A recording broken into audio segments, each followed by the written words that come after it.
Jack Whitaker was already someone who didn't need to prove anything. He owned a construction company worth millions, employed hundreds, and moved through West Virginia with the quiet authority of a man who had built something that lasted. He wasn't chasing recognition or validation. He had stability, respect, and a life that functioned on his own terms. Then, on Christmas morning in 2002, he won $314.9 million in the Powerball lottery, the largest jackpot ever won by a single ticket at the time. If you enjoy stories like this, you'll find many more here. Subscribe to stay with this kind of storytelling. This is Fallen Fortunes. Within days, his name was everywhere. Reporters appeared at his business. Strangers began showing up at his home. People he hadn't spoken to in years called with requests, propositions, and grievances. The boundary between his private world and public consumption dissolved almost immediately, and it never returned. Before the win, Whitaker's life was defined by structure. He had built his business from nothing, raised a family, and maintained relationships within a community that knew him as someone dependable. He was a grandfather. He attended church.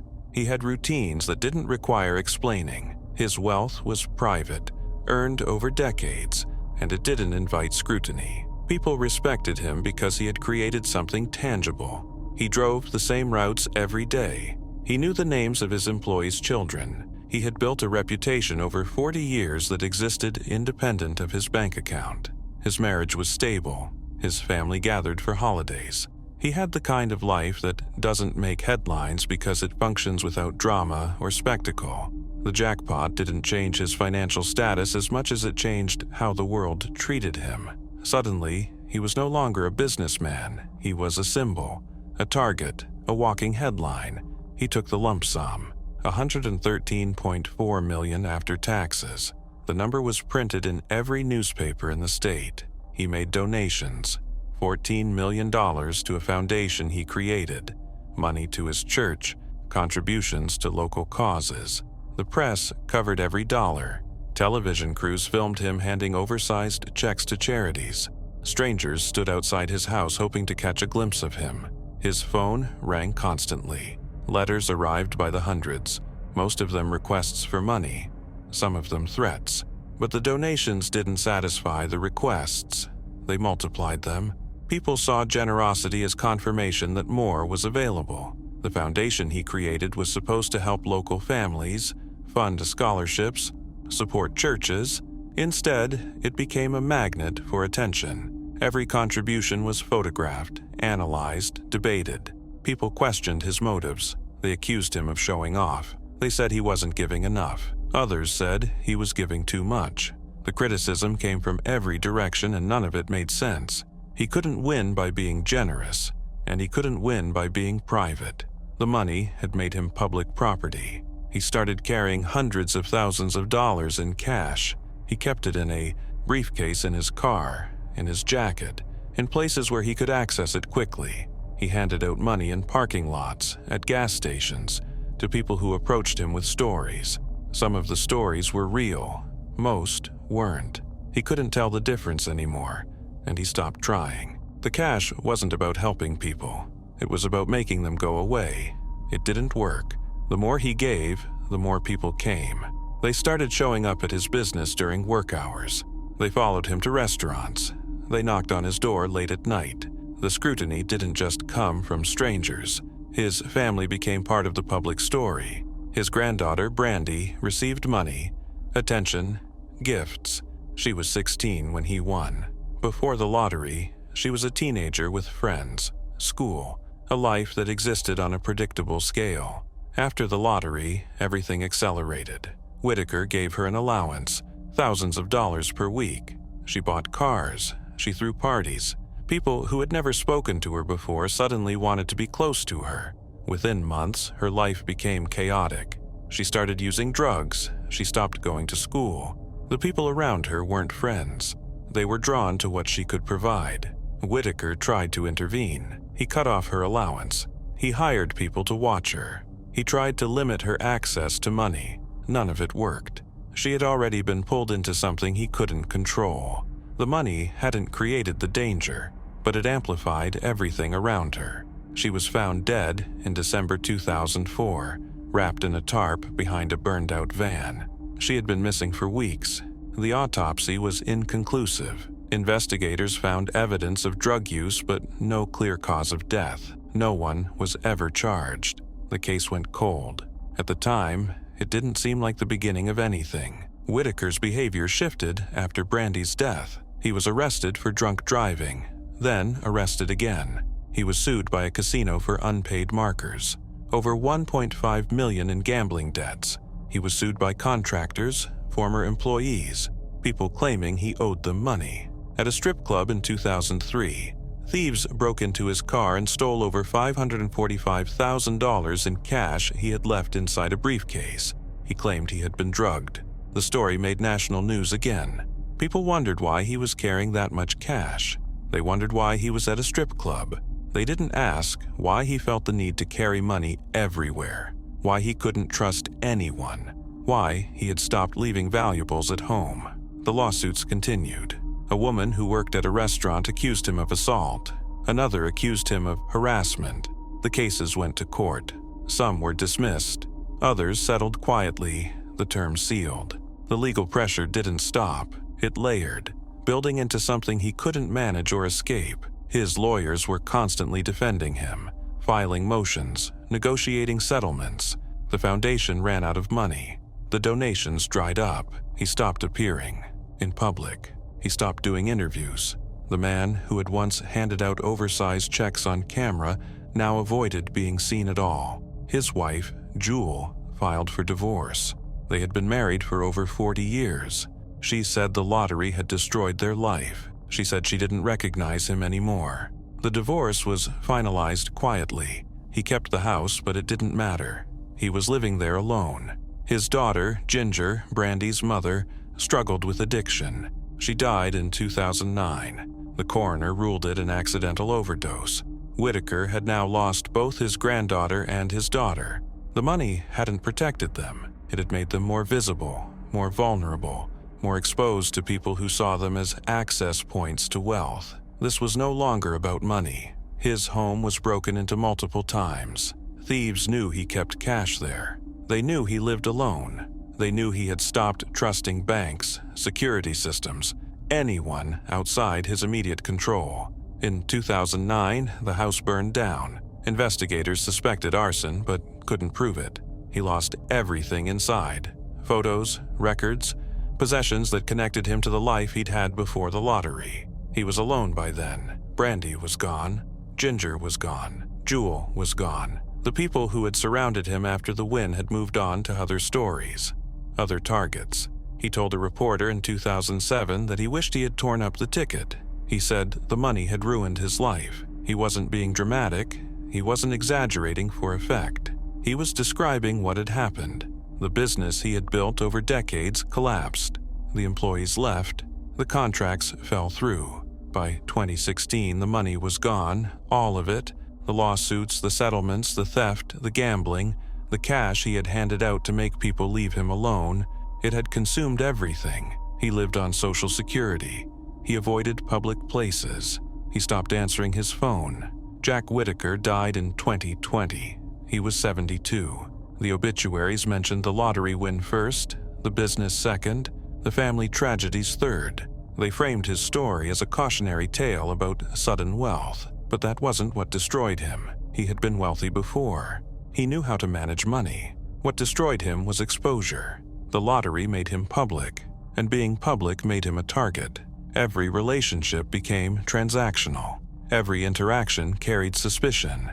Every loss was examined and debated by strangers who had never met him. The money didn't ruin Jack Whitaker. The attention did, and once the attention started, it never stopped. It followed him into courtrooms, into his home, into his family. It turned his generosity into a spectacle, and his grief into a headline. The lottery didn't give him freedom. It removed every boundary he had ever relied on. What collapsed wasn't his wealth. It was his ability to exist privately, safely, on his own terms. And once that was gone, everything else followed. Evelyn Adams won the New Jersey lottery in 1985. Then, she won it again in 1986. It wasn't a small prize either time, $5.4 million total, spread across 2 separate jackpots. She became a national story, a statistical anomaly, someone who seemed to exist outside the normal rules of probability. The attention was immediate and unrelenting. Reporters called her lucky. Mathematicians studied her case. Strangers saw her as proof that fate could be bent, that lightning could strike the same person twice. But the second win did something more damaging than the first. It convinced her that she had access to something repeatable, that the pattern would continue, that winning wasn't chance, it was something she could touch again. And once that belief took hold, the money stopped being an outcome. It became a tool she used to chase the feeling of winning itself. Before the wins, Adams worked at a convenience store in New Jersey. She lived in a small apartment, drove an old car, had friends she saw regularly. She played the lottery occasionally, the way millions of people do, without expectation or strategy. It was entertainment, $1 or $2 spent on the possibility of change. When she won the first time in October 1985, the prize was $4.6 million. She quit her job immediately. She bought a house. She gave money to family members. She took trips she had only imagined before. The attention was overwhelming but manageable. Reporters wanted interviews. Strangers congratulated her in grocery stores. People asked for advice on which numbers to play. She laughed it off. She didn't have a system. She had gotten lucky. Then, 4 months later, she won again. $1.4 million. The odds of winning the lottery twice are approximately 1 in 17 trillion. The story went national. She appeared on talk shows. Newspapers ran features analyzing her case. People wanted to know her secret, as if there was something she had done to manipulate probability. She didn't have an answer that satisfied them. She had just played, the same way she always had. But the second win changed something inside her. It felt like confirmation, like she was connected to something that other people couldn't access. She started going to Atlantic City. At first, it was celebratory. She played slot machines, enjoyed the atmosphere, won small amounts that felt like extensions of her lottery luck. But the wins, even the small ones, reinforced a dangerous idea that she was different, that probability bent in her direction, that she could recreate the feeling of winning by returning to places where chance was in play. The slots became a daily habit. She would drive to the casinos in the morning and stay until late at night, feeding bills into machines, waiting for the patterns she believed existed. The gambling wasn't reckless at first. She set limits. She told herself she would only spend a certain amount per day, but the limits eroded gradually. A loss felt temporary, a deviation in a larger pattern that would correct itself if she kept playing. A win felt like proof she was right to continue. The emotional rhythm of gambling, the anticipation, the near miss, the occasional payout, became more compelling than the money itself. She wasn't chasing wealth. She was chasing the confirmation that her luck was still active. People around her started to notice. Her family asked why she was going to Atlantic City so often. Friends stopped hearing from her. She became defensive when questioned, insisting she was in control, that she was just having fun, that the money was hers to spend however she wanted. And she was right. It was her money. But the defensiveness signaled something deeper. She didn't want to be told that the luck had run out, that the second lottery win was random, that the patterns she thought she saw in slot machines were designed to create exactly that illusion. No one noticed what was happening yet. By 1990, she had lost more than half the money. She was still going to the casinos, still convinced that a large win was coming, that the streak wasn't over. She started borrowing money from family members, telling them it was for bills, for home repairs, for temporary cash flow issues. She used the borrowed money to gamble. She won occasionally, enough to repay some of the loans, which convinced her family that she was managing things. But the wins were small and temporary. The losses were large and accumulating. She stopped answering her phone. She stopped attending family gatherings. The isolation wasn't a conscious choice. It was a byproduct of needing to avoid conversations about money, about how much she had left, about what she was doing with her time. The casinos became the only place where no one asked questions, where she could exist without judgment or scrutiny. The staff knew her by name. They greeted her warmly. They brought her drinks. They made her feel like a valued guest, not realizing, or not caring, that she was losing everything she had. The requests for money from strangers had started after the second win and never stopped. People sent letters asking for help with medical bills, tuition, mortgage payments. Some of the requests were legitimate, most weren't. She gave money away because it was easier than saying no, easier than explaining that she didn't have as much as people assumed. Every donation was small in isolation, but they added up. The money was disappearing from multiple directions: casinos, family loans, charitable requests, impulsive spending on things she didn't need or want. By 1995, the money was almost entirely gone. She moved out of the house she had bought and into a trailer. She sold the car.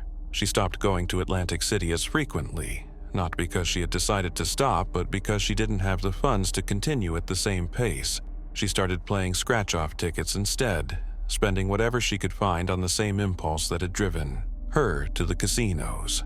The scratch-offs rarely paid out, but occasionally they did, and every small win felt like evidence that the luck was still there, dormant but recoverable. What followed was quieter, but far more damaging. She took a job at a convenience store, the same kind of work she had done before the lottery wins. The irony wasn't lost on her, but she didn't talk about it.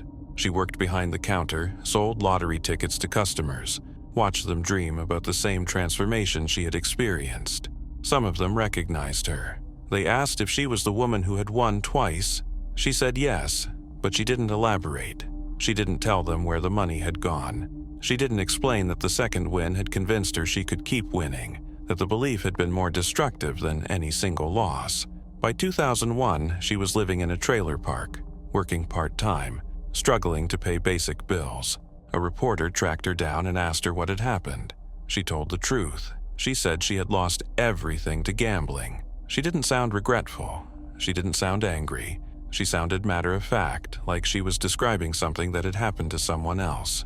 The reporter asked if she had any advice for future lottery winners. She said she didn't. She said people wouldn't listen anyway. The belief that she was different, that she had access to something repeatable, never fully left her. Even after the money was gone, even after she had returned to the same kind of life she had lived before the wins, she still played the lottery. She still bought scratch-off tickets when she had a few dollars to spare. The habit wasn't about winning anymore. It was about maintaining a connection to the idea that luck could return, that the pattern could reassert itself, that she hadn't been wrong about what the second win had meant. Evelyn Adams didn't lose her fortune to addiction in the traditional sense. She lost it to a psychological distortion created by winning twice. The first win was random.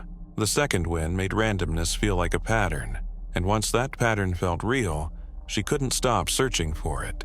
The casinos didn't take her money. She gave it to them repeatedly, willingly, convinced that each loss brought her closer to the next win. The money didn't change who she was. It changed what she believed about probability, about control, about her relationship to chance. And that belief, more than any single decision, destroyed everything she had. The lottery didn't ruin Evelyn Adams. The second lottery win did, because it convinced her that winning was something she could do again. Michael Carroll won $9.7 million in the UK National Lottery in 2002. He was 19 years old, working as a garbage collector, living in a small town in Norfolk. He had a criminal record, minor offenses, nothing violent, the kind of trouble that comes from boredom and proximity to people making bad decisions. The win made him an instant celebrity. The tabloids called him the Lotto Lout. They photographed him in tracksuits, gold jewelry, standing next to expensive cars. He didn't try to change the narrative. He leaned into it. He bought a mansion, hired security, threw parties that lasted for days. The money didn't transform him. It amplified everything he already was, everything he had already been doing, but now on a scale that made it visible, legal, and socially acceptable, until it wasn't. Before the lottery, Carroll's life was chaotic but contained. He lived with his family, worked inconsistent hours, spent weekends with friends who drank too much and made impulsive decisions. He used drugs occasionally, nothing that interfered with work, nothing that felt unmanageable. He had been arrested for vandalism, for minor theft, for things that resulted in fines and warnings but not serious jail time. His social circle was small and insular, people who had known him since childhood, who shared the same limited opportunities and the same strategies for dealing with boredom. The lottery changed the scale of his life, but it didn't change the patterns. He took the lump sum. After taxes, he walked away with roughly $9.7 million. He was a teenager with no financial literacy, no guidance, and no interest in either. He bought a house, a massive property with acres of land, far larger than anything he needed or knew how to maintain. He bought cars, luxury vehicles he had only seen in magazines. He bought jewelry, designer clothes, electronics. He hired people to work for him, security guards, drivers, personal assistants, but he didn't give them clear responsibilities. They were accessories, proof of wealth, not functional employees. The parties started immediately. Carroll opened his home to anyone who wanted to come, friends, acquaintances, strangers who had read about him in the papers. The gatherings were loud, chaotic, fueled by alcohol and cocaine. He didn't hide the drug use. He talked about it openly in interviews, bragging about how much he could afford, how much he could consume without consequence. The tabloids covered every detail. They photographed the parties, interviewed neighbors who complained about the noise, ran stories about the destruction of property. Carroll seemed to enjoy the attention. He gave interviews where he laughed about the complaints, said he was just having fun, said people were jealous, but the parties weren't sustainable. The people who attended weren't friends. They were opportunists, drawn to free drugs, free alcohol, a place where no one asked questions. Carroll paid for everything. He handed out money to people who asked, sometimes to people who didn't. He bought rounds at bars for strangers. He gave cars to acquaintances as gifts. The generosity wasn't strategic. It was impulsive, a way of proving he had more than he needed, that he could afford to be wasteful. This was only the beginning. The drug use escalated. Cocaine became a daily habit, not a recreational one. He was using throughout the day, often in public, sometimes in front of reporters who documented it without intervention. The addiction didn't make him reconsider his spending. It justified it. He needed money to maintain the lifestyle, to keep the parties going, to keep people around him. The spending and the drug use fed into each other, creating a cycle that accelerated month by month. His legal problems returned. He was arrested for drug possession, then for vandalism, then for assault. The arrests were frequent enough that they stopped being news. The tabloids still covered them, but the tone shifted from fascination to mockery. The Lotto Lout nickname, which had started as playful, became derisive. He was no longer a novelty. He was a spectacle of waste and self-destruction. The courts fined him repeatedly. He paid the fines without hesitation. Money made consequences feel temporary, negotiable, irrelevant. His family tried to intervene. His mother asked him to slow down, to save some of the money, to think about the future. He ignored her. His girlfriend, Sandra, left him. She said the drugs and the chaos had become unbearable. He didn't fight to keep her. He found new girlfriends, relationships that lasted weeks or months before collapsing under the same pressures. The people around him weren't stable. They were transient, drawn to what he could provide, disappearing when the money slowed or when the legal problems became too frequent. By 2004, 2 years after the win, he had spent millions. The mansion required constant upkeep, property taxes, security, maintenance, but he wasn't maintaining it. The property deteriorated. Windows were broken. The lawn overgrew. Neighbors complained about abandoned cars, about noise, about the steady stream of strangers coming and going at all hours. The police were called regularly. Carroll was cited for disturbing the peace, for hosting illegal gatherings, for violations that accumulated into a pattern of behavior the courts couldn't ignore. The money was disappearing faster than it had arrived. He had bought a demolition derby business, thinking it would be a legitimate investment, a way to generate income. It failed within months. He had no experience running a business, no interest in the operational details. He hired people to manage it, but they either quit or stole from him. He didn't notice. He was too distracted by the parties, the drugs, the legal problems. The business closed, and the money he had invested was gone. At the time, it didn't seem important.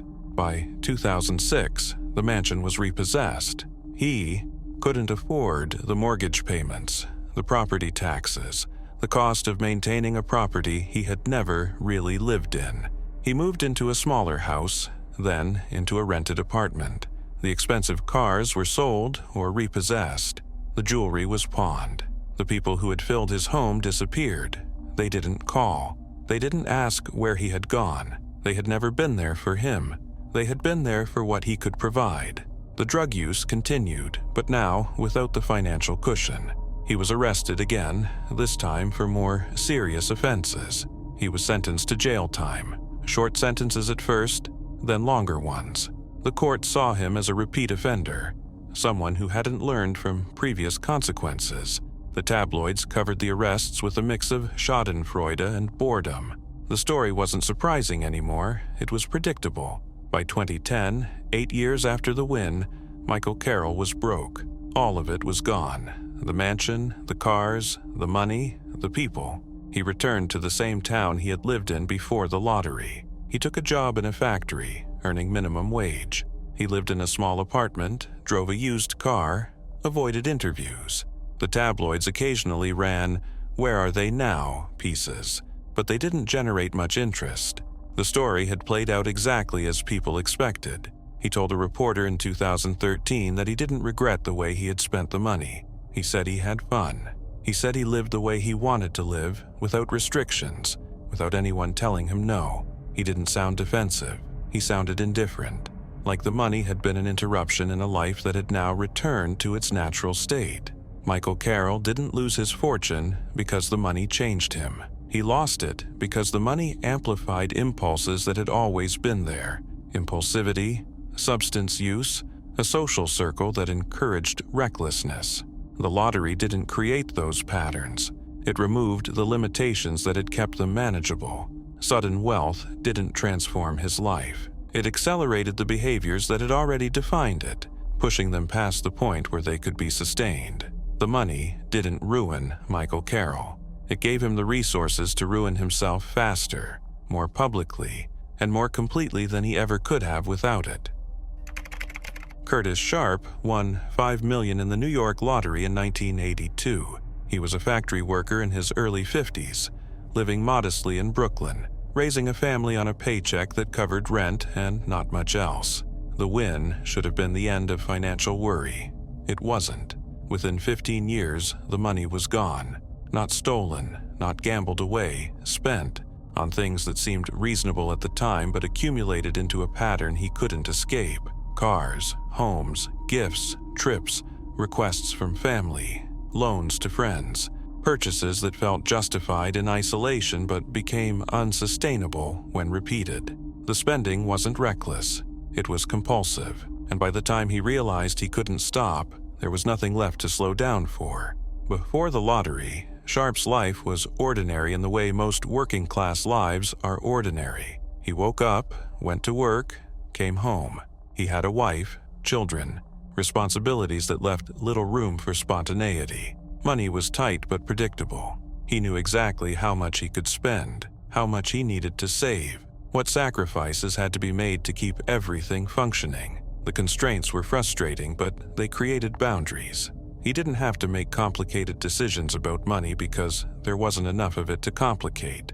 When he won, he took the lump sum.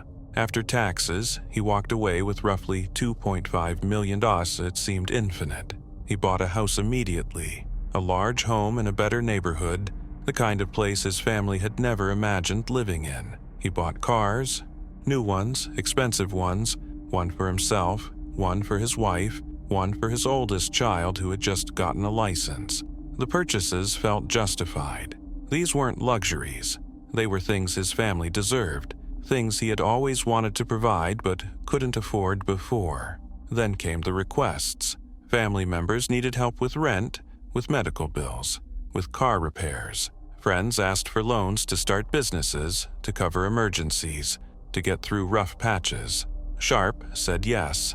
He said yes repeatedly, without hesitation, because the money still felt infinite, and because saying no felt cruel. He wasn't keeping track. He didn't see the need. The checks he wrote were small relative to the total amount he had won. A few thousand here, a few thousand there. It didn't seem like it would add up to anything that mattered, but it did. The lifestyle inflation happened gradually. The new house required furniture, upgrades, maintenance. The cars needed insurance, repairs, premium gas. The neighborhood they moved into came with social expectations, dinners out, memberships to clubs, keeping up with neighbors who had earned their wealth over decades. Sharp tried to match the pace. He bought clothes, took trips, paid for experiences his family had never had access to before. The spending wasn't extravagant by the standards of the neighborhood, but it was extravagant relative to what they actually needed. His wife started buying things, too. Not recklessly, not irresponsibly, but consistently. New appliances, decorations for the house, gifts for extended family. She had lived frugally her entire life, and now she didn't have to. The transition from scarcity to abundance removed the natural restraint that had governed their spending for decades. They weren't asking themselves if they could afford something. They were asking if they wanted it, and the answer was almost always yes. At the time, it didn't seem important. The investment started a few years after the win. Sharp met people, businessmen, entrepreneurs, individuals with ideas that seemed legitimate. They talked about real estate, about franchises, about opportunities that promised returns. Sharp invested. He didn't understand the details, didn't ask enough questions, didn't verify the credibility of the people asking for his money. He trusted that they were being honest because he wanted to believe the money could grow, that he could turn $5 million into $10 million, that he could set his family up permanently. The investments failed. All of them. The real estate deals fell through. The franchises never opened. The businesses collapsed before they started generating revenue. The people he had trusted disappeared. They stopped returning calls. They moved on to other investors, other opportunities. Sharp lost hundreds of thousands of dollars, but he didn't stop. He kept investing, kept trusting, kept believing that the next opportunity would be different. By 1990, 8 years after the win, the money was noticeably diminished. He still had some left, but the annual expenses were higher than the remaining balance could sustain indefinitely. He tried to cut back. He told his wife they needed to stop spending so much. She agreed, but the cuts were superficial. They stopped taking expensive trips, but they didn't downsize the house. They stopped buying new cars, but they kept the ones they had, which required expensive maintenance. The lifestyle they had built wasn't something they could dismantle without admitting that the money was running out, and neither of them wanted to admit that. The requests from family didn't stop. If anything, they intensified. Relatives who had received help before came back, asking for more. They assumed Sharp still had millions, that he could afford to keep giving. He couldn't, but he didn't say no. He gave smaller amounts, stretched his resources thinner, borrowed against future income to cover present obligations. The compulsion to help, to be seen as generous, to avoid disappointing people, overrode any rational assessment of what he could afford. What followed was quieter, but far more damaging. By 1995, the money was almost gone. Sharp took out loans to cover basic expenses. He borrowed against the house, against the cars, against anything that still had equity. The loans came with interest rates he couldn't sustain. The monthly payments consumed whatever income he still had. He went back to work, taking a job similar to the one he had before the lottery, but the salary wasn't enough to cover the lifestyle he had built. The house required maintenance he couldn't afford. The cars needed repairs he couldn't pay for. The social obligations of the neighborhood became impossible to meet. His wife asked what had happened to the money. He couldn't explain. He didn't have a single catastrophic expense to point to, no betrayal or theft that accounted for the loss.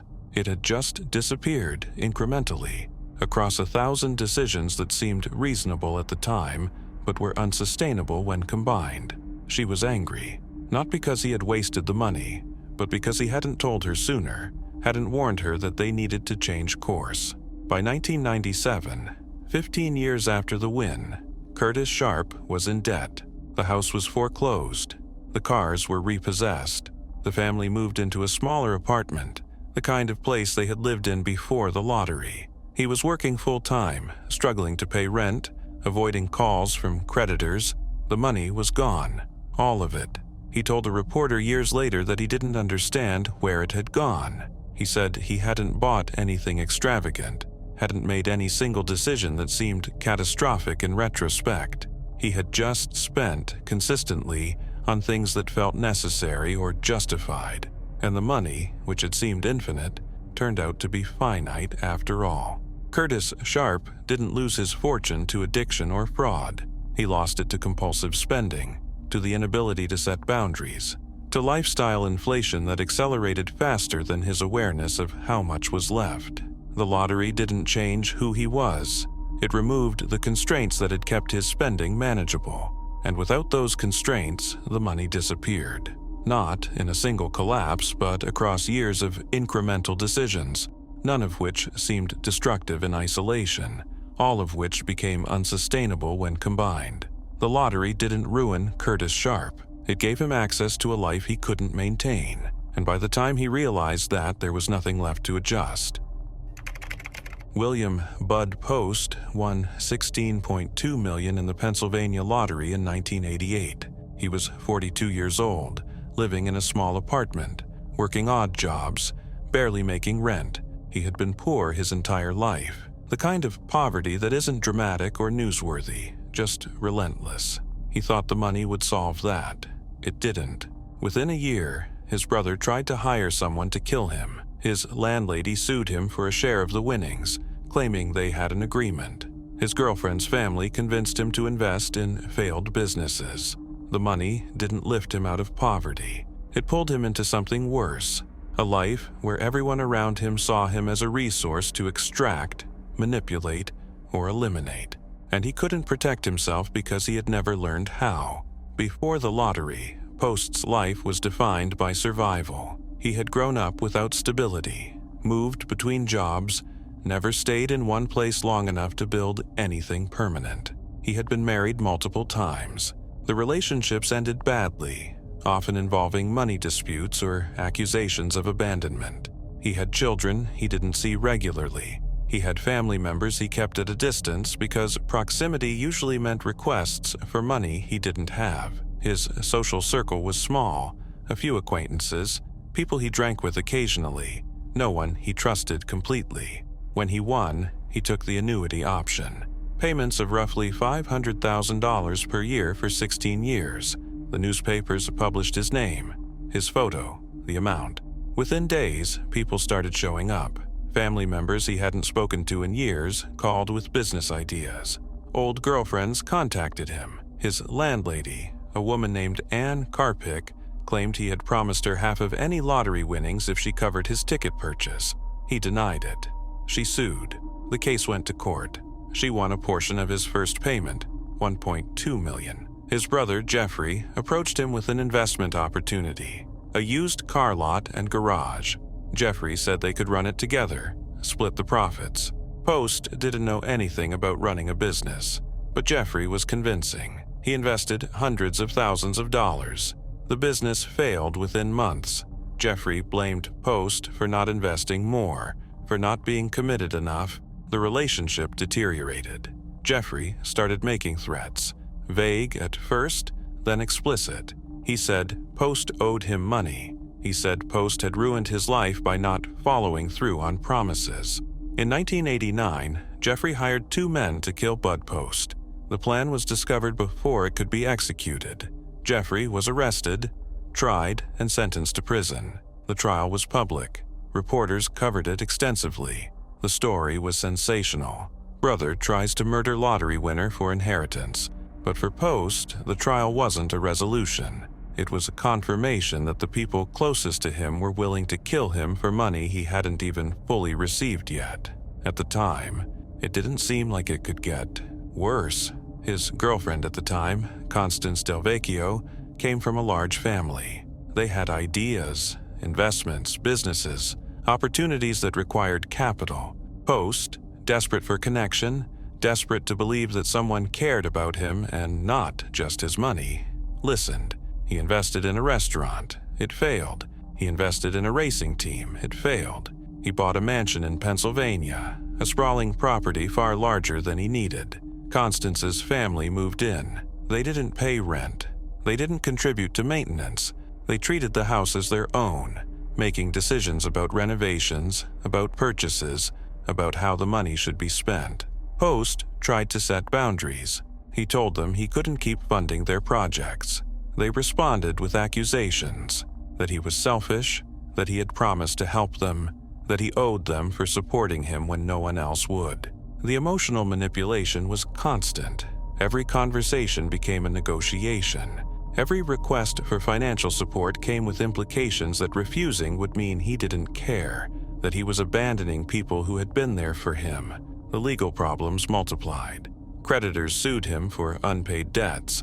Contractors sued him for work done on the mansion that he couldn't afford to pay for. The IRS came after him for unpaid taxes. He hadn't kept track of his spending. He hadn't set aside money for tax obligations. He assumed the annual payments would cover everything, but they didn't. The debts accumulated faster than the payments arrived. By 1991, 3 years after the win, he was broke. The mansion was foreclosed. The businesses had all failed. The family members who had lived with him, who had convinced him to invest in their ideas, disappeared. Constance left. She didn't explain. She didn't say goodbye. She was just gone. Post moved into a small trailer. He had no savings.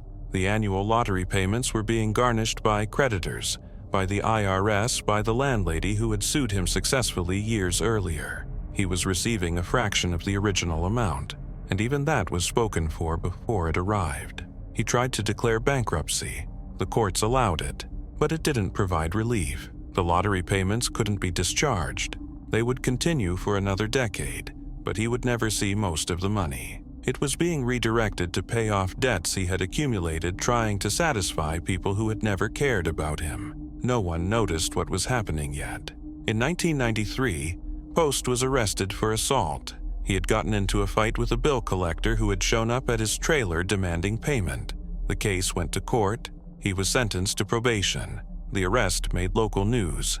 Reporters framed it as another chapter in the downfall of a lottery winner. They didn't ask why bill collectors were showing up at his home. They didn't ask why a man who was still receiving annual lottery payments was living in a trailer and fighting with creditors. His health deteriorated. He had untreated medical conditions, diabetes, high blood pressure, issues that required consistent care and medication. He couldn't afford treatment. The lottery payments were being garnished. He had no insurance. He ignored the symptoms until they became emergencies. He was hospitalized multiple times, each visit adding to the debt he couldn't pay. By 1998, 10 years after the win, he told a reporter he wished he had never won. He said the money had ruined his life. He said people saw him as a target, not a person. He said he had been happier when he was poor because at least then he knew who to trust. The reporter asked if he had any regrets about how he spent the money. He said he regretted trusting people. He said he regretted believing that money would make them treat him differently. In 2006, William Bud Post died. He was 58. The cause of death was respiratory failure, a complication of diabetes and years of untreated health problems. He died in a small house, alone, with no family present. The obituaries mentioned the lottery win. They mentioned the brother who tried to kill him. They mentioned the lawsuits, the bankruptcy, the failed investments. They framed his life as a cautionary tale about sudden wealth and poor decisions. But Post didn't lose his fortune because he made poor decisions. He lost it because he was surrounded by people who saw the money as theirs to claim, and he didn't have the tools or the experience to protect himself. The lottery didn't give him freedom. It made him vulnerable. Every relationship became transactional. Every act of generosity was weaponized. The money didn't ruin Bud Post. The people around him did, and the lottery gave them the access they needed to destroy him completely. Uruj Khan won $1 million in an Illinois lottery scratch-off ticket in June 2012. He collected the prize in a public ceremony, surrounded by cameras and reporters, smiling next to an oversized check. He told the press he planned to expand his small businesses, invest in his family's future, donate to charity. He seemed careful, thoughtful, grateful. He died the next day, cyanide poisoning. The death was ruled a homicide, but no one was ever charged. The investigation focused on his family, his wife, his brother, his daughter from a previous marriage. The money hadn't reached his bank account yet. It hadn't changed his life, but it had exposed fractures that were already there, tensions that escalated the moment wealth entered the equation. And those tensions, quiet and manageable before the win, became fatal afterward. Before the lottery, Khan's life was built around work. He owned 3 dry cleaning businesses in Chicago, small operations that required long hours and constant attention. He had immigrated from India decades earlier, built his businesses from nothing, married, had a daughter from his first marriage, divorced, then remarried. His second wife, Shabana Ansari, came into his life years after the divorce. She had a teenage daughter from a previous relationship. Khan and Shabana lived modestly, saved carefully, avoided unnecessary expenses. The businesses generated enough income to support the family, but not enough for extravagance. They lived in a small house in a working-class neighborhood. They drove used cars. They didn't take expensive vacations. Khan's relationship with his daughter from his first marriage, Jasmine, was strained. She was in her early 20s, living on her own, working, trying to establish independence. Khan had been involved in her childhood, but the divorce had created distance. She didn't visit often. When they spoke, the conversations were polite but not warm. The tension wasn't about money, at least not openly.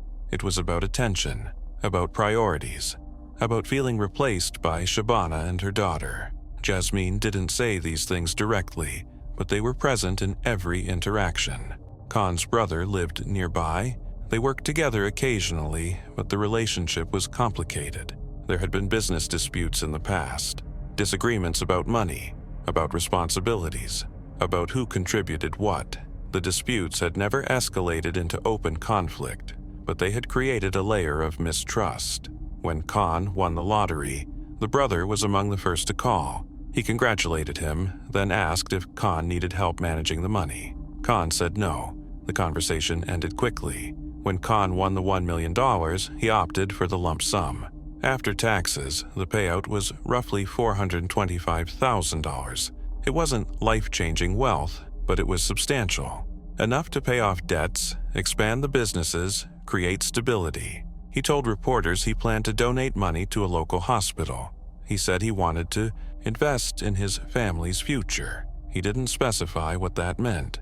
The public ceremony was brief. Khan posed for photos, thanked the lottery officials, spoke about gratitude and responsibility. He seemed calm, thoughtful, aware of the attention but not overwhelmed by it.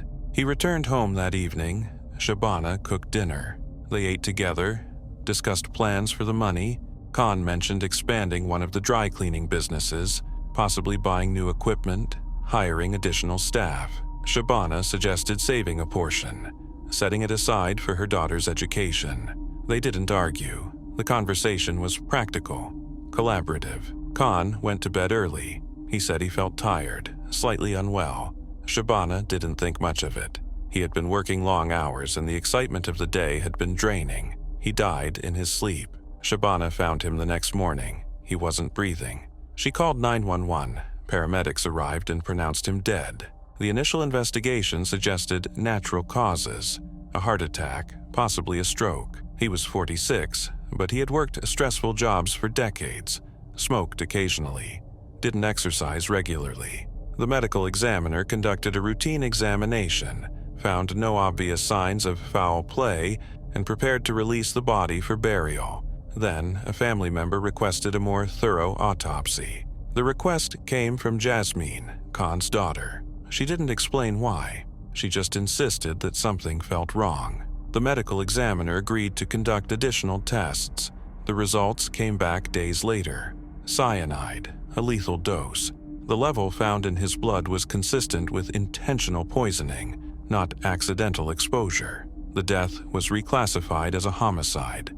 At the time, it didn't seem possible. The investigation began immediately. Detectives interviewed Shabana, Jasmine, the brother, business associates, anyone who had been in contact with Khan in the days leading up to his death. Shabana was cooperative but visibly shaken. She answered questions, provided timelines, allowed investigators to search the house. They found nothing. No cyanide, no suspicious substances, no evidence of forced entry or struggle. She told them Khan had eaten dinner at home, that she had prepared the food, that no one else had been present. Jasmine became a focus. She had requested the autopsy. She stood to inherit a portion of Khan's estate, including his businesses and any lottery winnings that had been dispersed. Detectives asked her about the relationship with her father, about the tension, about why she had insisted on additional testing. She said she had felt something was wrong, that her father's death seemed too sudden, too convenient. She denied any involvement. She said she wanted justice. The brother was questioned. He had called Khan the day after the win, had asked about managing the money. Detectives asked if he felt entitled to a share of the winnings. He said no. He said he had only wanted to help. He had alibis for the evening of Khan's death, witnesses who placed him elsewhere. The investigation couldn't connect him to the poisoning. Shabana inherited the lottery winnings. Illinois law awarded the payout to the surviving spouse. Jasmine contested it, filing a legal claim arguing that Shabana had motive and opportunity. The case went to probate court. The proceedings were contentious, public, covered extensively by local media. Jasmine's lawyers argued that the timing of Khan's death, one day after claiming the prize, before the money was distributed, was too coincidental to ignore. Shabana's lawyers argued that there was no physical evidence, no witnesses, no proof of guilt. The court sided with Shabana. She received the money. No one was ever charged. The investigation remained open, but without new evidence, detectives couldn't build a case. The cyanide had been administered somehow, but how, when, and by whom remained unanswered. Theories circulated. Family members suspected each other. Neighbors speculated. The media ran stories analyzing the relationships, the financial motives, the fractures that had existed before the win. What followed was quieter, but far more damaging. The family disintegrated. Jasmine stopped speaking to Shabana entirely. She accused her publicly of murder, though she had no proof. Shabana withdrew from public life. She moved out of the house she had shared with Khan, avoided interviews, stopped attending family gatherings. The lottery money, which was supposed to create opportunity, became a source of suspicion and isolation. She couldn't spend it without inviting judgment. She couldn't donate it without people questioning her motives. The businesses Khan had built, his dry cleaning operations, were sold. Shabana didn't want to run them.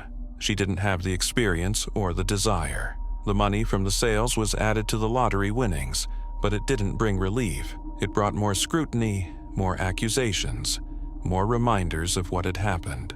Jasmine struggled financially. She had expected to inherit a portion of her father's estate, and when the court awarded everything to Shabana, she was left with nothing. She filed additional legal claims, trying to access any remaining assets, but the cases were dismissed. She told reporters she believed her father had been murdered for the lottery money. She said the justice system had failed him. No one disagreed, but no one could prove her right either. Uruj Khan's death remained unsolved. The cyanide poisoning was confirmed, but the source, the method, and the perpetrator were never identified. The lottery win didn't create the tensions in his family. It exposed them.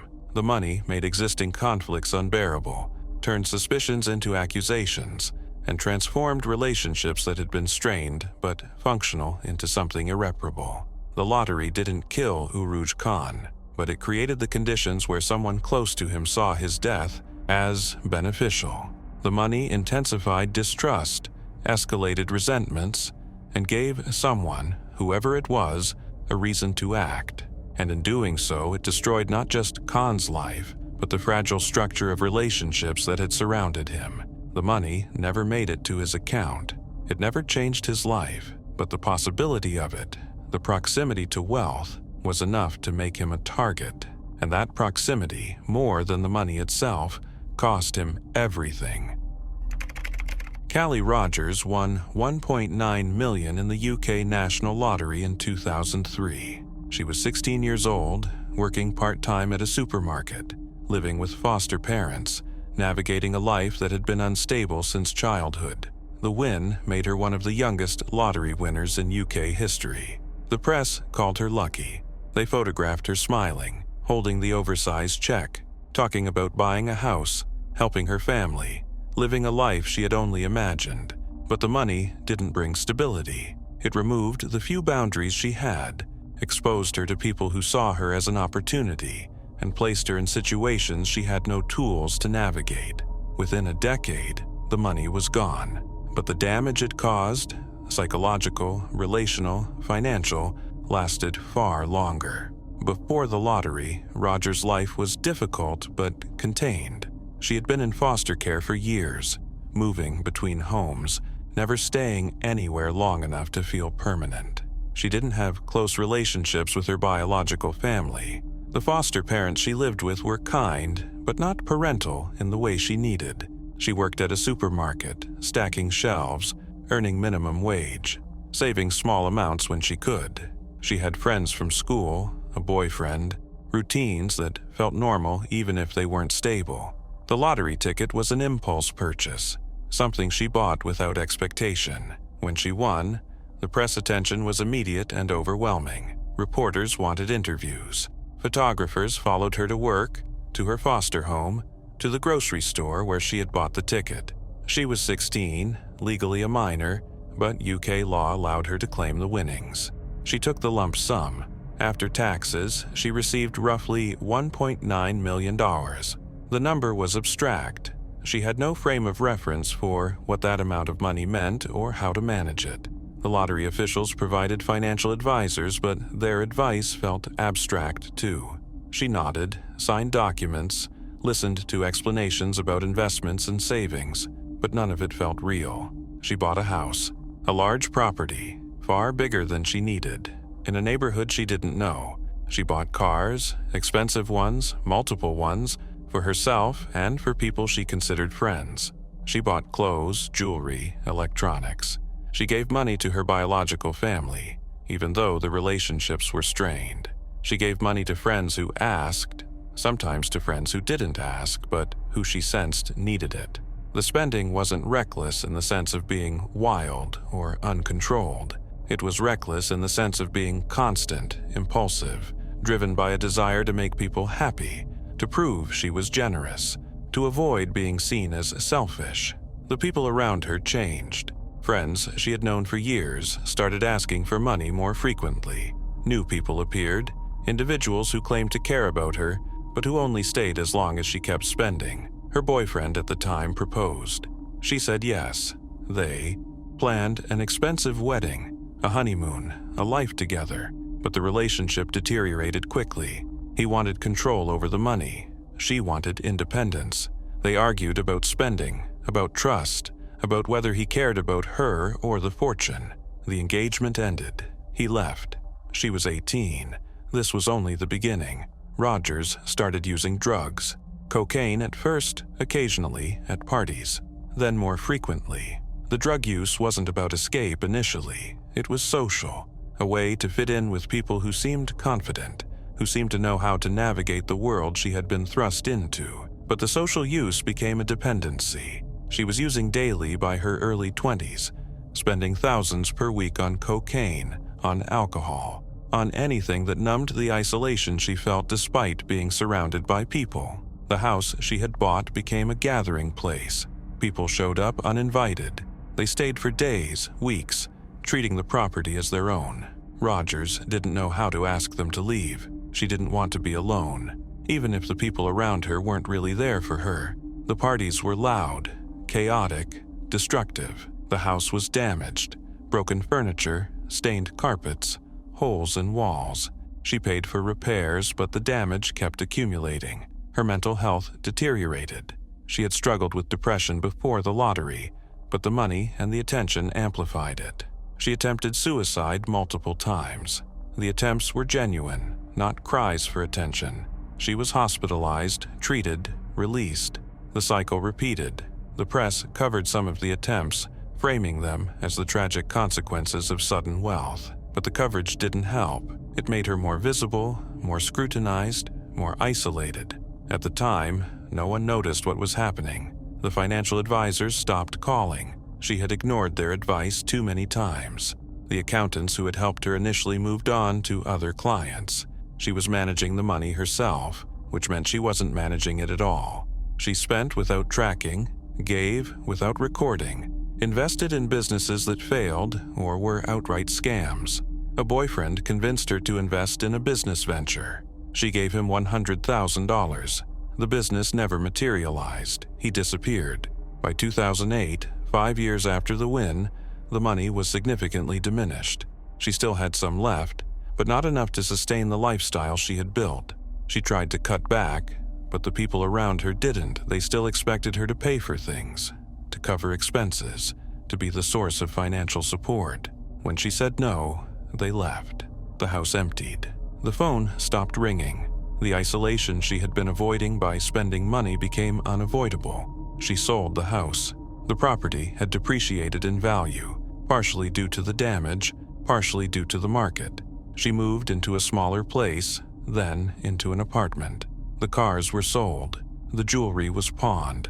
The money from the sales was used to pay off debts, to cover legal fees from lawsuits filed by people claiming she owed them money, to settle with creditors who had extended credit she couldn't repay. By 2013, 10 years after the win, Callie Rogers was broke. All of it was gone. She was in her mid-20s, living in a small apartment, working part-time jobs, struggling with addiction, depression, and the aftermath of a decade that had consumed her. She had 3 children by then from different relationships, none of which had lasted. She was trying to be a mother, trying to stay clean, trying to rebuild a life that had collapsed under the weight of money she had never been prepared to manage. She told a reporter in 2015 that the lottery win had ruined her life. She said she wished she had never bought the ticket. She said the money had brought nothing but pain, isolation, and regret. The reporter asked if she thought she would have been better off without it. She said yes, without hesitation. Callie Rogers didn't lose her fortune because she was reckless or irresponsible. She lost it because she was 16, emotionally unstable, and surrounded by people who saw her as an opportunity. The lottery didn't give her freedom. It removed the structure that had kept her life manageable. It exposed her to exploitation, to addiction, to isolation. The money didn't ruin her. The timing did. She was too young, too vulnerable, too alone to navigate what the win demanded. And by the time she was old enough to understand what had happened, there was nothing left to protect. Abraham Shakespeare won $30 million in the Florida lottery in 2006. He was a truck driver and laborer in his 40s, functionally illiterate, living in a small town, working inconsistent hours, surviving on jobs that paid cash. The win made him visible, not just to friends and family, but to people who saw him as easy to manipulate. He didn't understand contracts, didn't know how to verify claims, didn't have the experience to recognize when someone was lying to him. Within 3 years, the money was gone. Within 4, he was dead, buried in a backyard under a concrete slab, killed by someone he had trusted, someone who had convinced him she was helping when she was preparing to take everything he had left, including his life. Before the lottery, Shakespeare's existence was simple. He worked construction jobs, delivered goods, took whatever work was available. He lived in a small house in Lakeland, Florida, with relatives who helped with bills. He didn't have a bank account. He cashed his paychecks at check cashing stores, paid for everything in cash, kept money in places where he could see it. He couldn't read well, couldn't write more than his name. The illiteracy wasn't something he advertised, but it wasn't hidden either. People who knew him understood his limitations. They helped when they could. They didn't exploit him for it. When he won, he didn't realize how much 30 million was. He understood it was a large amount, but the scale was abstract. He took the lump sum. After taxes, he received roughly $17 million. The lottery officials tried to connect him with financial advisors. He nodded, signed documents, but the explanations were too complex. He didn't ask questions because he didn't know what to ask. He left the meeting with a check and no clear plan for what to do with it.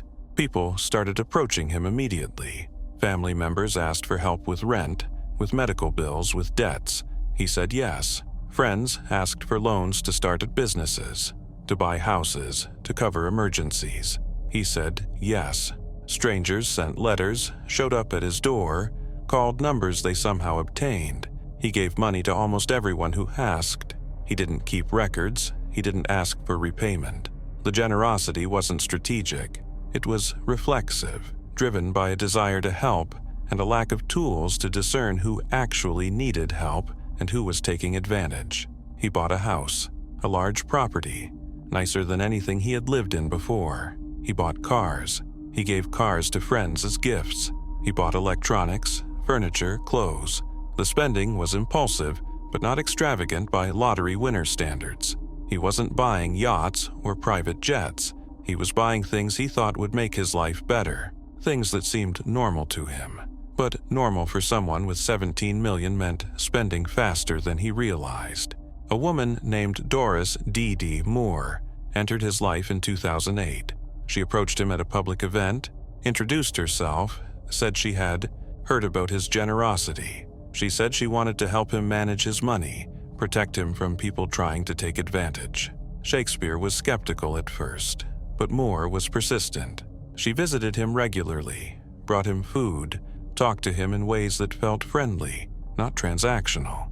She said she had experience with finances, with investments, with protecting wealth. She offered to take over his financial affairs, to handle the requests, to manage the money so he could focus on living his life. He agreed. He signed documents giving her power of attorney. He didn't understand what that meant.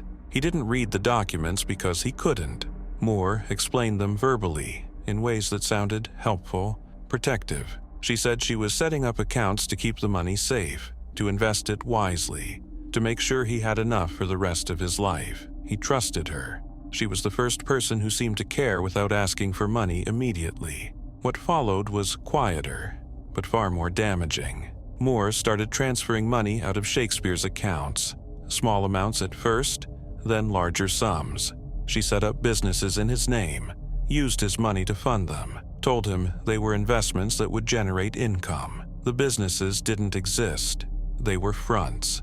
She forged his signature on checks, on property transfers, on documents that moved assets out of his control and into hers. Shakespeare didn't notice. He didn't have access to his accounts. Moore told him everything was fine, that the money was growing, that he didn't need to worry. He started asking questions in 2009. He wanted to know how much money he had left. Moore gave him vague answers, said the investments were complicated, said he needed to trust her. He asked friends if they thought something was wrong. Some of them said yes. They told him to check his accounts, to hire a lawyer, to take back control. He tried. He told Moore he wanted to see the records. She stalled. She said she was working on organizing everything, that she would show him soon. He became suspicious. He told people he thought Moore was stealing from him. He said he wanted to end the power of attorney, to take back control of what was left. Moore knew. She heard about the conversations. She knew he was planning to confront her, to involve lawyers, to expose what she had done. In April 2009, Abraham Shakespeare disappeared. His family reported him missing. They said he hadn't been seen in weeks, that his phone was disconnected, that no one knew where he was. Moore told investigators that Shakespeare had left town voluntarily. She said he was tired of people asking him for money, that he wanted to start over somewhere new. She produced text messages from his phone saying he was fine, that he didn't want to be contacted. The investigators accepted the explanation initially. Months passed. The family kept insisting something was wrong. Shakespeare wouldn't disappear without telling them. He wouldn't cut off contact completely. The investigators started looking more closely at Moore. They discovered the financial transfers, the forged documents, the businesses that didn't exist. They obtained search warrants for Moore's properties. In January 2010, 9 months after Shakespeare disappeared, investigators found his body. It was buried in the backyard of a home Moore had purchased using Shakespeare's money. The body was under a concrete slab, covered with lime and other materials meant to accelerate decomposition. He had been shot twice. The medical examiner estimated he had been dead since shortly after he disappeared in April. Moore was arrested. She denied involvement. She claimed someone else had killed Shakespeare, that she didn't know the body was on the property. The evidence contradicted her. Investigators found records showing she had purchased a gun days before Shakespeare disappeared. They found testimony from people she had asked to help her move the body, to bury it, to cover it. Some of those people cooperated with prosecutors in exchange for reduced charges. The trial was straightforward. Moore had motive. She had stolen millions and knew Shakespeare was about to expose her. She had opportunity. She had access to him, to his property, to his schedule. She had the means, the gun, the property, the resources to conceal the crime. The jury convicted her of first-degree murder. She was sentenced to life in prison without parole. The money was gone. Moore had spent or hidden millions. Investigators recovered some of it, but most was never found. Shakespeare's family received a small portion through civil settlements, but the majority had disappeared into accounts, businesses, and transactions they couldn't trace. Abraham Shakespeare didn't lose his fortune because he was careless. He lost it because he couldn't read, couldn't understand contracts, couldn't recognize when someone was lying to him. The lottery made him a target. His illiteracy made him vulnerable, and Doris Moore exploited both. She didn't just steal his money. She took his life when he tried to stop her. The lottery didn't kill Abraham Shakespeare, but it created the conditions where someone saw his death as necessary, and that necessity, more than the money itself, destroyed him completely. David Lee Edwards won $27 million in the Powerball lottery in 2001. He was a convicted felon in his late 40s, recently released from prison, working at a warehouse, living in a motel room in Kentucky with his girlfriend. The win should have been a second chance. It wasn't. Within 5 years, the money was gone. Within 7, he was dead. The money didn't change his behavior. It accelerated it. The impulsivity, the violence, the inability to delay gratification, all of it was there before the lottery. The money just removed the limitations that had kept it from consuming him entirely. And once those limitations were gone, the collapse wasn't gradual. It was immediate, reckless, and total. Before the lottery, Edwards' life was defined by instability and poor decisions. He had been in and out of prison multiple times. Drug charges, armed robbery, parole violations. He had spent nearly a decade incarcerated before his release in the late 1990s. When he got out, he found work at a warehouse, met a girlfriend named Shauna, moved into a cheap motel. The job was temporary. The relationship was volatile. They fought frequently, broke up, reconciled. The patterns were predictable, destructive, but contained by the fact that neither of them had resources to escalate the chaos. When Edwards won, he was on parole. He bought the ticket at a gas station in Kentucky, a routine purchase, no expectation of winning. The jackpot was one of the largest in Powerball history at the time. He took the lump sum. After taxes, he received roughly $12 million. The news spread immediately. Reporters covered the story, framing it as redemption. A man who had made mistakes getting a second chance. Edwards played along. He told the press he was going to be smart with the money, invest it, take care of his family. He said he had learned from his past. He bought a mansion within weeks, a sprawling estate in Palm Beach Gardens, Florida, worth over $1.6 million. The property had multiple bedrooms, a pool, manicured grounds.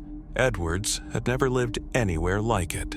He filled it with furniture, art, electronics, anything that signaled wealth. He bought cars, luxury vehicles, sports cars, trucks. He bought jewelry for Shauna. He bought a private jet, even though he didn't know how to fly and had nowhere specific to go. The spending wasn't about need. It was about proving he had arrived, that he wasn't the person he had been before. Shauna married him shortly after the win. The wedding was expensive, held at the mansion, attended by people Edwards barely knew. The marriage didn't stabilize him. If anything, it gave him someone to spend on, someone to impress. He bought her designer clothes, expensive gifts, took her on trips to Las Vegas, to Los Angeles, to places where they could spend money visibly. Shauna participated willingly. She had grown up poor, like Edwards.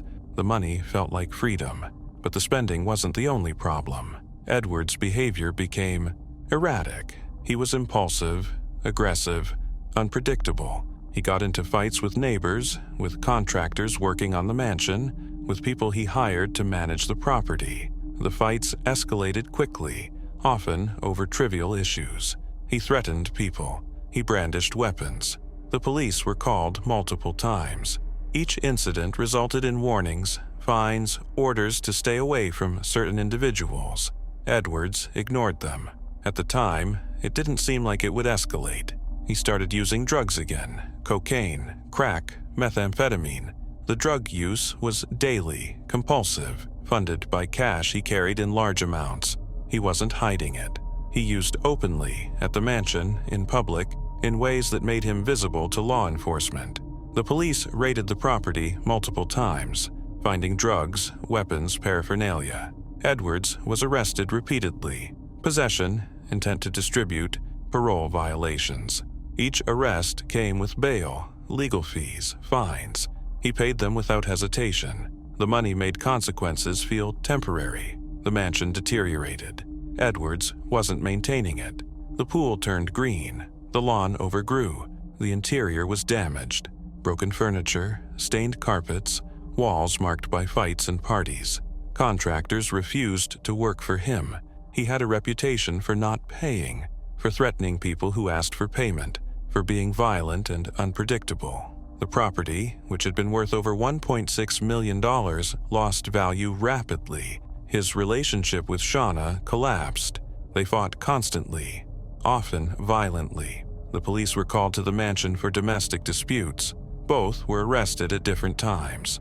Shauna left multiple times, filed for divorce, then came back. The cycle repeated. The money kept them together even when the relationship had become toxic and dangerous. Shauna later said she stayed because she didn't know how to leave, because Edwards controlled the finances, because the alternative felt worse.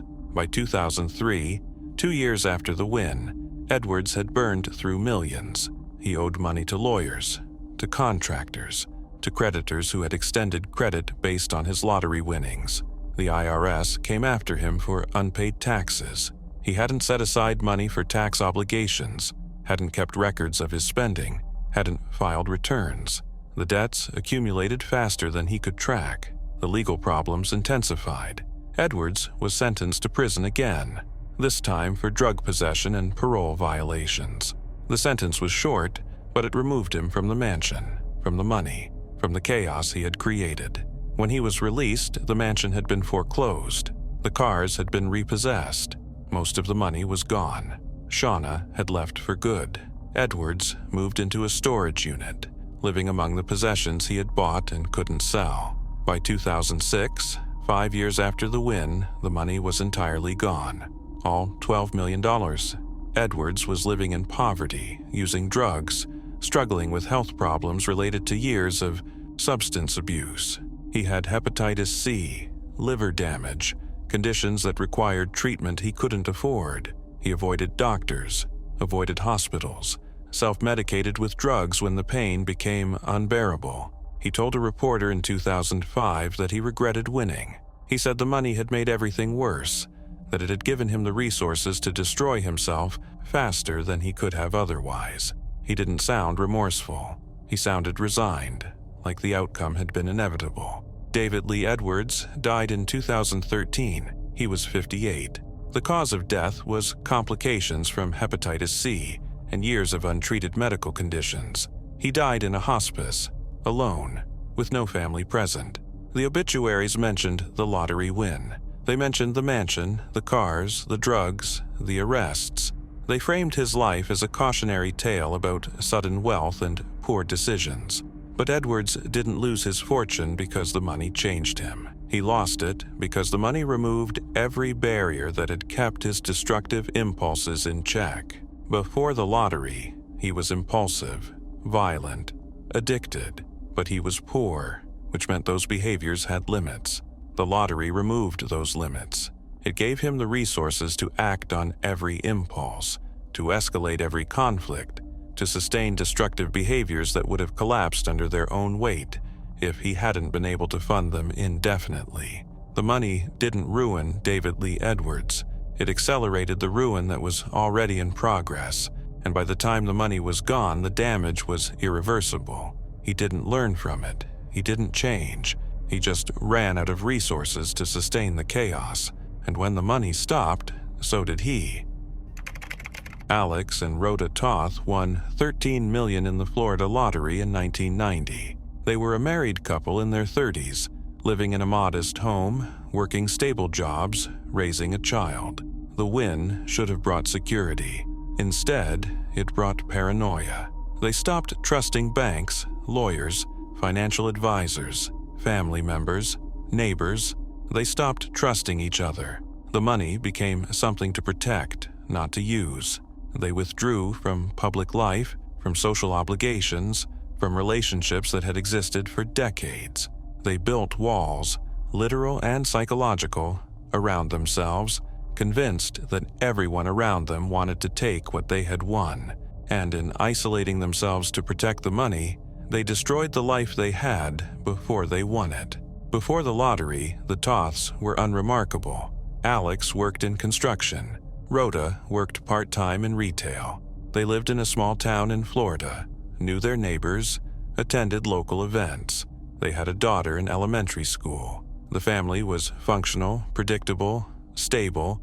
They weren't wealthy, but they weren't struggling. They saved small amounts, paid bills on time, lived within their means. The lottery ticket was a routine purchase, something they bought occasionally without expectation. When they won, the press coverage was immediate. Reporters wanted interviews. Photographers showed up at their home. The attention made them uncomfortable. They agreed to one press conference, posed for a few photos, then declined all further media requests. They took the lump sum. After taxes, they received roughly $6 million. The lottery officials connected them with financial advisors, lawyers, accountants. The Toths attended the meetings, listened to the advice, then rejected most of it. They didn't trust the advisors. They suspected the lawyers were trying to overcharge them. They thought the accountants were too interested in how much they had. The distrust wasn't entirely irrational. Some advisors do exploit lottery winners, but the Toths took it to an extreme. They decided to manage the money themselves. They opened multiple bank accounts, spreading the money across institutions to avoid having too much in one place. Then they started withdrawing it, large amounts, hundreds of thousands in cash. They stored it in their home, in safes, in places they thought were secure. The paranoia developed gradually. At first, it was just caution. They stopped telling people how much they had won. They deflected questions from family members about their plans. They avoided conversations about money entirely, but the caution escalated into suspicion. They started questioning the motives of everyone around them. Friends who asked to borrow money were labeled as opportunists. Family members who offered advice were accused of trying to control them. Neighbors who stopped by to congratulate them were suspected of scoping out the property. Alex became obsessed with security. He installed alarms, cameras, reinforced doors, gates. He bought firearms, kept them loaded, stored them in multiple locations throughout the house. He told Rhoda that people were watching them, that strangers drove by the house at odd hours, that they needed to be prepared. Rhoda shared the concern. She stopped answering the phone unless she recognized the number. She stopped going out unless absolutely necessary. The social life they had before the lottery disappeared entirely. This was only the beginning. Their daughter was pulled from public school. The Toths said it was for safety reasons, that they didn't want her telling classmates about the money, that they were worried about kidnapping. They enrolled her in a private school, then homeschooled her when they decided the private school couldn't be trusted either. The daughter's friendships evaporated. She stopped attending birthday parties, playdates, social events. The isolation was total. Rhoda stopped working. She said it was because they didn't need the income anymore, but the real reason was fear. She didn't want coworkers asking questions.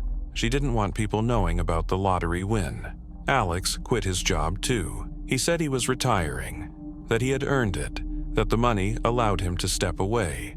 But the retirement wasn't peaceful. He spent his days monitoring the security cameras, checking the locks, ensuring the safes were untouched. They stopped attending family gatherings, Thanksgiving, Christmas, birthdays. They declined all invitations. Rhoda's sister called repeatedly, asking what was wrong, why they were pulling away. Rhoda said they were busy, that they were fine, that they just needed space. The sister stopped calling eventually. Alex's brother tried to visit. Alex met him at the door, didn't invite him inside, told him they were dealing with some things and would reach out when they were ready. They never did. By 1995, 5 years after the win, the Toths had no social life, no friends, no contact with extended family. Their daughter was homeschooled, isolated, interacting only with her parents. The house had become a fortress. The windows were covered with heavy curtains. The doors were reinforced. The property was surrounded by fences and cameras. Neighbors described the Toths as reclusive, paranoid, unreachable. The money was still mostly intact. They hadn't spent much. They hadn't made large purchases. They hadn't invested. They were sitting on millions in cash, stored in safes, untouched, protected. But the protection came at a cost. The isolation was absolute. They didn't trust anyone enough to leave the house for more than a few hours. They didn't hire help for fear of being robbed. They didn't take vacations because they couldn't leave the money unguarded. Rhoda's mental health deteriorated. She developed anxiety, depression, symptoms that required treatment, but she refused to see a therapist. She didn't trust mental health professionals. She didn't want to explain. The lottery win, the isolation, the fear that had consumed their life. Alex tried to help, but his own paranoia made it impossible. He reinforced her fears instead of challenging them. They fed into each other's distrust, creating a feedback loop that made the world outside their home feel increasingly dangerous. Their daughter grew up in this environment. She had no friends her age. She had no social skills. She had no understanding of what a normal life looked like. By the time she was a teenager, she was emotionally stunted, unable to interact with peers, unable to imagine a life outside the house. The Toths had isolated her to protect her, but the protection had become its own form of harm. What followed was quieter, but far more damaging. By 2005, 15 years after the win, the Toths were still alive, still living in the same house, still sitting on most of the money. But the life they had protected was gone. They had no relationships. They had no community.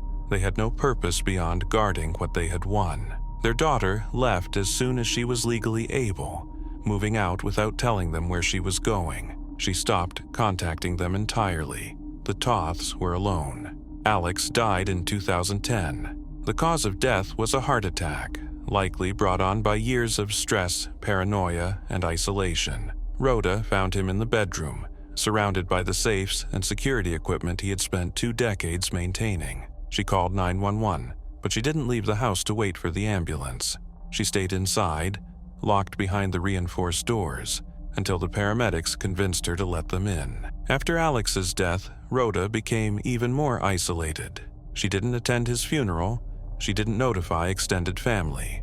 She stayed in the house, alone, with the money, with the security systems, with the life she had helped create. She died in 2017. The cause of death was never made public. The house was found weeks later, the money still inside, untouched, protected until the end. Alex and Rhoda Toth didn't lose their fortune. They lost their lives. The money was still there when they died, locked in safes, hidden, guarded, but the isolation had consumed everything else. their relationships, their health, their daughter's childhood, their ability to exist in the world. The lottery didn't ruin them. The paranoia did, and the money, which was supposed to bring security, became the justification for withdrawing from everything that made life worth living. They protected the fortune, but in doing so, they destroyed themselves.